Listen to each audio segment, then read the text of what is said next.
Human physiology chapter के locomotion में भी द स्केलेटल सिस्टम ख़त्म करेंगे, और that too line by line, each and every word, और स्पेशली फॉर नीट एस्पिरेंट एक भी वर्ड गायब नहीं होगा, और बहुत ही कम समय लूँगी सारा रिवाइज कराने में या पढ़ाने में। तो स्टार्ट करते हैं, ठीक है। Let me take my highlighter. Okay, locomotion the skeletal system, ये तो हमने इंट्रोडक्शन में बोल ही दिया। जो स्केलेटन होता है वो हमारी दो टाइप की बोन से बना होता है, पहला एक्सियल और अपेंडिकुलर। तो हमारा जो एक्सियल बोन होते हैं वो होता है हेड बोन्स, वर्टिब्रल कॉलम्स की बोन और रिब्स, ठीक है। कौन सी? Head, vertebral column and ribs. और जो अपेंडिकुलर होता है वो गर्डल्स होते हैं और लिप्स होते हैं। मैंने कोई भी डायग्राम नहीं रखे हैं बिकॉज ये एक काइंड ऑफ रिविजन सीरीज़ है नीट एस्पिरेंट्स के लिए स्पेशली, सो उनको इस चीज़ से वो फैमिलियर होंगे पहले से, मैं ये मान के चलूँगी। सो आप इससे क्विक रिवीजन कर सकते हो, माइंड मैप टाइप का हो गया ये तो ठीक है। तो गर्डल्स में पेल्विक और पेक्टोरल गर्डल्स हैं, हेड में स्कल और ईयरोसाइकल्स हो जाएंगे, स्कल में भी cranium, facial muscle, facial bones and hyoid bones. तो एक बार रिपीट कर लेते हैं, मैं देखूंगी नहीं और बस बोलूँगी। सो स्केलेटन में दो टाइप की मसल्स होते हैं हमारे, एक्सियल एंड अपेंडिकुलर। तो एक्सियल बोन्स में हमारे तीन होते हैं, head, vertebral column and ribs, और अपेंडिकुलर में दो होते हैं, that is girdles and limbs, ठीक है। अब हम काउंटिंग पे ध्यान देते हैं। तो काउंटिंग कुछ ऐसी है कि जो हमारी एक्सियल और अपेंडिकुलर बोन्स हैं, अब देखते हैं इसमें। हेड जो है वो 29 बोन्स का होता है, वर्टिब्रल कॉलम जो होता है वो तो आपका 26 बोन्स का होता है, और इसका भी हम फॉर्मूला भी देखेंगे कि फॉर्मूला इन द सेंस की एक शॉर्ट ट्रिक है कि कौन सी बोन्स कितनी होती हैं, बहुत सारे लोगों ने पढ़ा भी होगा। रिब्स होती हैं 24 और एक स्टर्नम होती है, सो 24 + 1 25, और गर्डल्स हमारे 6 होते हैं। तो दो बोन्स हमारी होती हैं पेल्विक गर्डल में, और 2 + 2 के फॉर्म में होती है पेक्टोरल गर्डल में भी। कैसे होती है वो हम आगे देखेंगे। लिम्स में होती है 120 bones, 30 bone in each limb. तो 4 लिम्ब होते हैं, तो 30 × 4 120, ओके। सो अब हेड का देख लेते हैं एक बार। हेड में जो है दो टाइप के बोन्स होते हैं, स्कल और ईयरोसाइकल। ईयरोसाइकल आपके वही कान के अंदर जो होते हैं। तो इसका एक शॉर्ट ट्रिक मैंने बनाया था, MIS, यानी कि मेलियस इनकन और जो है ये स्मॉलेस्ट बोन होती है आपकी, इसमें स्टेपीस इंटरनल ईयर में प्रेजेंट होती है, टिम्पैनम के पास ही होती है। स्कल जो है वो क्रेनियम का बना होता है, जिसमें 8 बोन्स होती हैं, फेशियल बोन्स हमारी 14 होती हैं, और हायोइड 1 होती है। चलो आगे देखते हैं। वर्टिब्रल कॉलम जो है हमारी 26 बोन की होती हैं, और सीरियली अरेंज्ड यूनिट होती हैं जिसको हम लोग बोलते हैं वर्टिब्रे, और ये डॉर्सली प्लेस्ड होती हैं। अब याद रखो कि ये डॉर्सली प्लेस्ड होती है, यानी कि पीछे की साइड, ओके। और हमारा वेंट्रल सरफेस आगे का होता है, जहाँ पे हमारा चेस्ट एरिया होता है, एंड बैक साइड हमारे पीछे वाली होती है, तो इसको हम लोग बोलते हैं डॉर्सल। तो डॉर्सली प्लेस्ड होती है vertebral column, extend from the base of the school and forms main framework of the body trunk, sorry. So अगर हम इसको थोड़ा सा एक्सप्लेन करें तो इतना ही है पॉइंट कि ये मान लीजिए आपका स्केल है, तो यहाँ पे आपका होता है ऑसिपिटल कॉन्डाइल, यहाँ से वर्टिब्रल कॉलम स्टार्ट हो जाती है। तो यहाँ से स्टार्ट होती है, यानी कि extends from the base of the school and forms the main framework. फिर ये बॉडी है आपका, मतलब ट्रंक है, ट्रंक एरिया है, तो यहाँ का आपका मेन फ्रेमवर्क ही प्रोवाइड करती है, क्योंकि इसी से रिब केज भी अटैच होता है हमारा, रिब केज भी बनाते हैं। तो बेसिकली ये बहुत ही इम्पॉर्टेंट रोल प्ले करती है, ठीक है। इसके बिना तो हम इमेजिन भी नहीं कर सकते कुछ भी। तो ये हो गया हमारा। अच्छा, मैं इसको रफ करना चाहूँगी पहले, ओके। तो अब आते हैं इस पर, ईच वर्टिब्रे। अब हम वर्टिब्रे के बारे में अगर पढ़ें तो ये हमारा वर्टिब्रल है, एक एक वर्टिब्रल तो कॉलम होती है, बाकी मतलब पूरा उसको साथ में बोलते हैं। हम एक पर्टिकुलर एक बोन को उसकी बोलेंगे वर्टिब्रे। तो उसका हम स्ट्रक्चर देखेंगे, कुछ बहुत ही ब्रीफ स्ट्रक्चर देखेंगे कह सकते हैं। तो इसमें एक कैविटी होती है कह सकते हैं, या कैनाल होती है, एक स्पेस होता है जिसको बोलते हैं न्यूरल कैनाल। उसके अंदर से स्पाइनल कॉर्ड होके गुजरती है।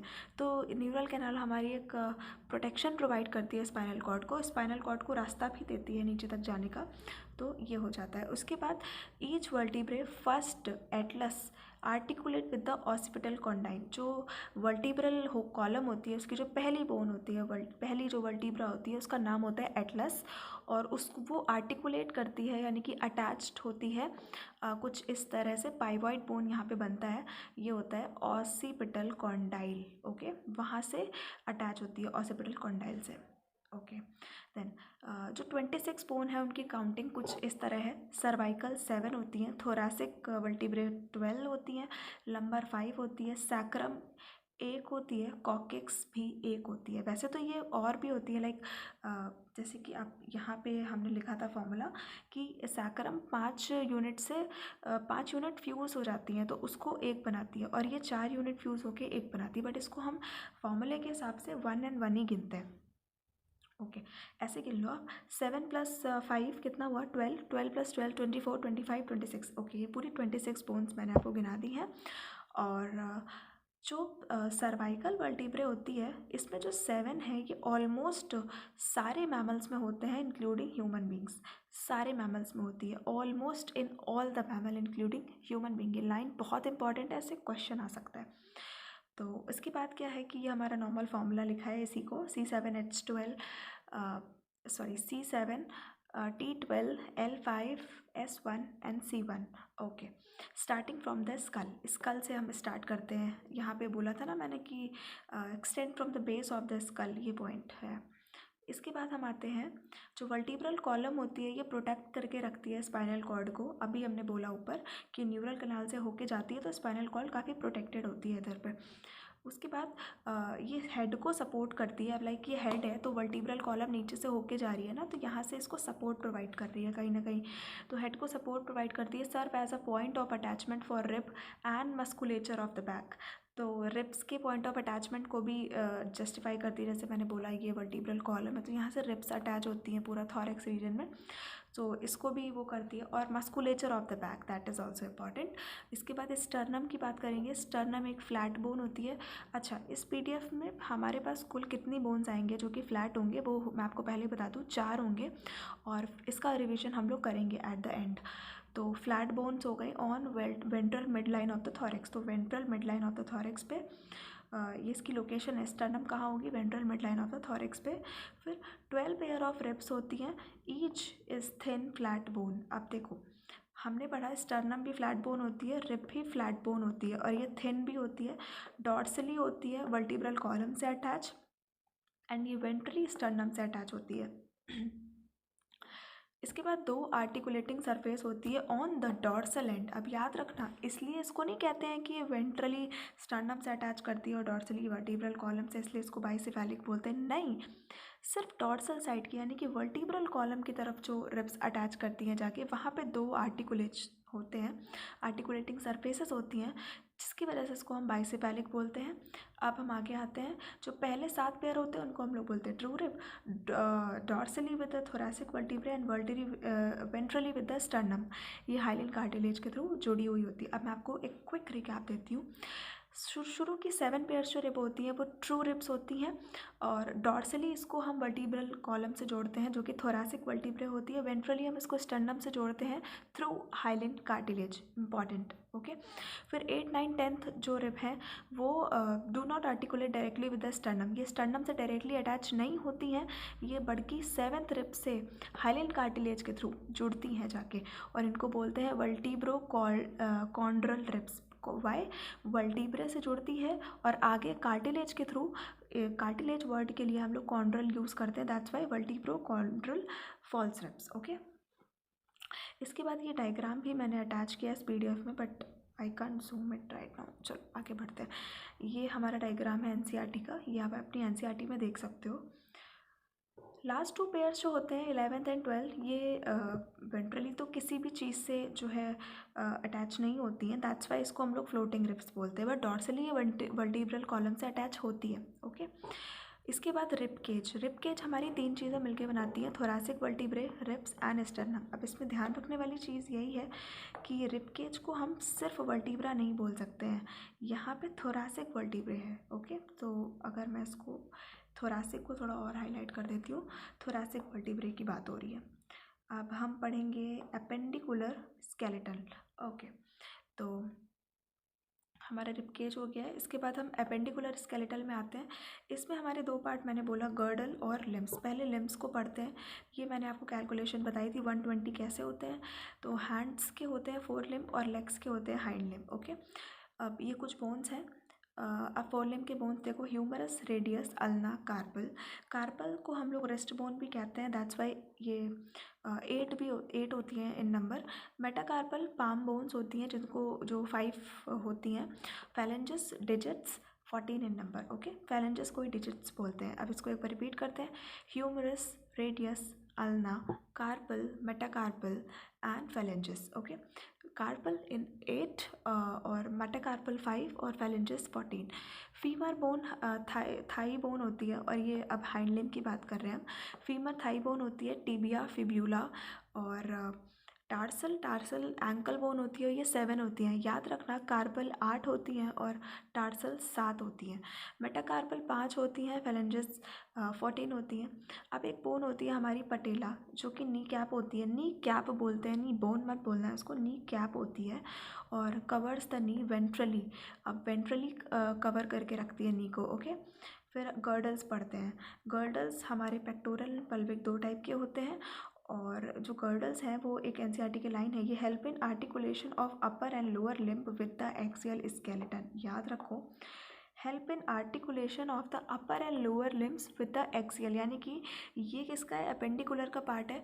तो अपर और लोअर लिम्ब को ये एक्सियल स्केलेटन से जोड़ते हैं। ओके, अब आगे बढ़ते हैं। जो हमारा पेक्टोरल गर्डल है उसके 2 होते हैं part, clavicle and scapula. Scapula एक ही बोन होती है जो कि लार्ज होती है, ट्रायंगुलर होती है। ये मैंने छोटा सा ट्रायंगल बनाया है, लिखा नहीं है। So triangle and flat bone, again हमारे पास 3 फ्लैट बोन आ गई, स्टर्नम, रिब्स और स्कैपुला। ओके, अभी एक और बची है फ्लैट बोन। सो ये हो गई। एलिवेटेड रिज होता है स्कैपुला में, जिसको हम लोग बोलते हैं स्पाइन। ये projects as a flat expanded process called acromion process, और ये क्लैविकल से आर्टिकुलेट करता है। अब क्लैविकल के बारे में पढ़ते हैं। ये एक large slender bone with 2 curvature, इसके पास 2 कर्वेचर्स होते हैं और ये लार्ज स्लेंडर बोन होती है, और इसको कोलर बोन भी कहते हैं। ओके, अब जस्ट अ सेकेंड, मुझसे कुछ गड़बड़ हो गई है क्या? ओके, एट डॉर्सल पार्ट, अच्छा ये इसका पॉइंट एक रह गया, I am really sorry. Scapula large and flat triangular bone होती है, और ये जो होती है ये dorsal part of the thorax में प्रेजेंट होती है between 2nd and 7th rib. Okay, इसके बाद एक बार रिपीट कर देती हूँ, कन्फ्यूजन ना हो। गर्डल्स 2 होते हैं, pectoral and pelvic.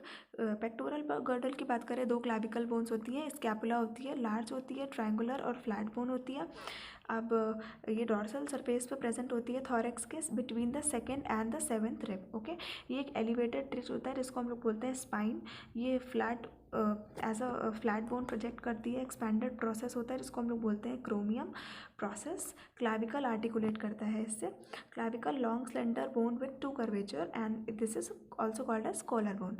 Bellow acromion glenoid cavity present होती है जो कि आर्टिकुलेट करती है ह्यूमरस के हेड के साथ to form a shoulder joint. तो शोल्डर जॉइंट बनाती है और ह्यूमरस के हेड के साथ आर्टिकुलेट करती है। ओके, अब हम आते हैं पेल्विक गर्डल में। पेल्विक गर्डल जो है वो 2 कॉक्सल बोन से मिलकर बनी हुई होती है, each formed by the fusion of ilium, ischium and pubis. At the point of fusion cavity acetabulum cavity present होती है, जहाँ पे ये जो फ्यूज़ करती हैं ये तीनों बोन्स, वहाँ पे कैविटी बनती है जिसको हम लोग बोलते हैं एसिटाबुलम कैविटी। ये एक थाई बोन आर्टिकुलेट करती है इस कैविटी से, और जो इसके जो पेल्विक कर्टल के दो हाफ्स होते हैं ये मीट करते हैं वेंट्रली, याद रखना वेंट्रली मीट करते हैं, और एक ये बनाते हैं प्यूबिक सिम्फाइसिस बनाते हैं। ओके, और ये जुड़ा होता है फाइब्रस कार्टिलेज से। डिसऑर्डर्स में आते हैं माइस्थीनिया ग्राविस, ये एक ऑटो इम्यून डिसऑर्डर है, ये न्यूरोमस्कुलर जंक्शन को अफेक्ट कर देता है।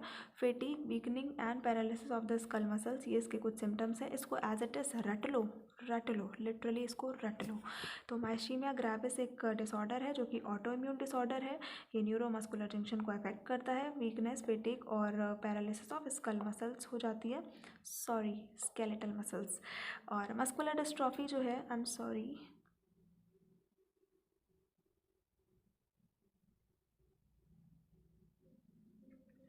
नेक्स्ट डिसीज़ है हमारी मस्कुलर डिस्ट्रॉफी।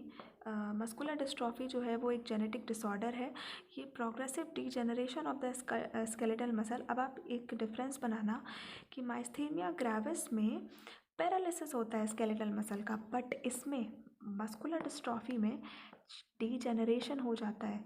ये वर्ड आपको कंफ्यूज कर सकते हैं, that's Y degeneration, D for dystrophy and D for degeneration of skeletal muscles. Okay, और ये जेनेटिक डिसऑर्डर है। टेटेनी होता है हमारा रैपिड स्पैज्म, वाइल्ड कॉन्ट्रैक्शन हो जाता है मसल्स में due to low calcium in the body fluids. Arthritis होता है इन्फ्लामेशन ऑफ जॉइंट्स, और मैं पहले गाउट का बोलती हूँ, गाउट भी होता है inflammation of joint but due to uric acid crystal. Uric acid crystal याद रखना, ऐसे याद कर लो, गाउट की स्पेलिंग में यू आता है एंड यहाँ भी यू आता है।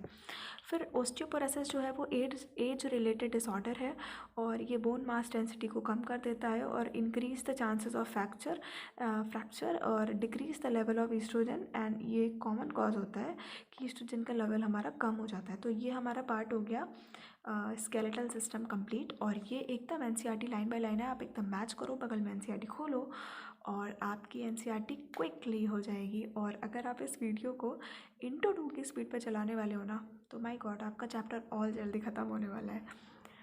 तो ठीक है, मिलते हैं नेक्स्ट वीडियो में इसके सेकेंड पार्ट के साथ। Thank you very much.